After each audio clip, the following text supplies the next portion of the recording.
Assalamualaikum dan selamat pagi. Hari ni kita nak custom lampu Modenas Kris 1 kepada motor RSX. Kita nak custom dia, nak buat dia sebagai spotlight untuk letak di horn sini. Bahan yang perlu ada adalah grinder mata besi. Yang wajib ada adalah lampu Modenas Kris 1. Next kita perlukan soket. Yang ni soket Kris 2 dan soket wayar. Seterusnya yang diperlukan adalah wayar dengan getah wayar untuk kita sambungkan lampu tadi. Jenis gam yang perlu digunakan adalah 3 second dengan glue gum. Untuk potong dia aku guna jenis pisau macam ni dan gunting untuk kita potong wayar. Serta kertas pasir untuk kita gosokkan dia bagi rata. Barang yang aku guna untuk buka kepala RSX ni adalah screwdriver. Screwdriver berbunga dengan Allen key yang bersaiz 5. Aku nak potong lampu ni mengikut saiz inner yang kita potong tadi.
Ini kita gam dia macam ni.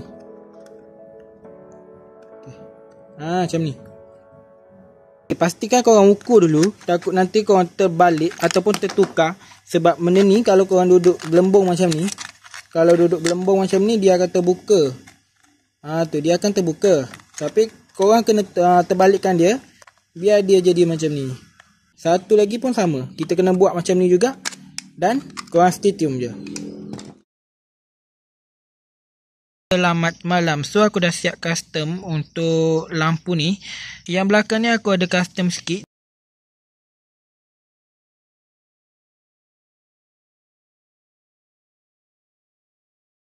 Inilah kedudukan dia dan kita akan gam dia dengan gam lilin juga. Untuk pakai bracket tu agak sukar juga disebabkan kedudukan dia macam ni. Inilah hasil yang aku dapat. Mungkin aku akan tinta warna hitam bagi dia tak nampak sangat gam yang tepi ni. Okay guys, so ini dari belakang. Untuk pemasangan kita jumpa di pagi esok. So aku nak sambung sikit lagi pasal lampu ni. So sebenarnya aku dah pasang dah, tapi wayar dia aku tak sambung lagi. Dan sekarang ni ada satu masalah mengenai dengan gam lilin. Gam lilin ni dia jadi nampak. So aku try lah makakan dia warna hitam, tapi still lagi nampak macam ni. So aku nak selesaikan masalah ni, aku pakai botol. Aku ada beli satu botol ni, botol plastik ni, untuk kita backup dia dari luar. Tambah lagi satu untuk kat depan ni. So inilah dia, aku dah potong. Aku dah settle pasang benda lah ni.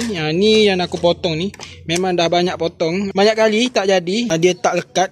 Dia lekat pun sekejap je. Cuma aku takut pakai lama-lama dia tertanggal. Last kali aku buat macam ni je, aku screw dan aku cover macam ni. Inilah hasil dia.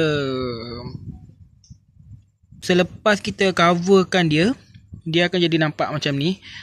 Dia akan lagi nampak kemas lah. Kita nak sambung wayar, kita akan pakai 2 sahaja wayar. Ni ada 3 wayar. Ni satu yang penting, dan 2 ni aku tak sure yang mana satu untuk tinggikan dan untuk rendahkan. Untuk pemasangan, kalau korang tengok kat sini ada 3 wayar, tapi aku buat jadi 2 wayar. Aku gabungkan dengan 1 wayar untuk kita sambung kepada wayar warna biru ni, lampu tinggi. Wayar body ni aku sambungkan pada wayar brake warna koko. Berada di brake kat sini, pastikan sambung dengan wayar koko.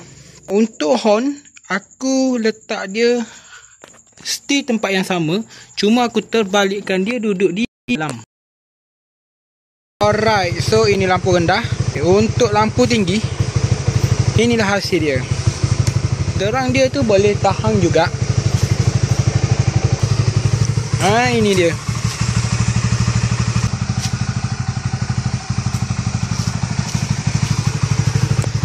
Memang terang, memang terang. So korang akan nampak segala-gala benda yang ada atas jalan. Ni lampu bawah, tepi pun dia suluh. So korang akan nampak lah, setiap lubang ke apa korang akan nampak.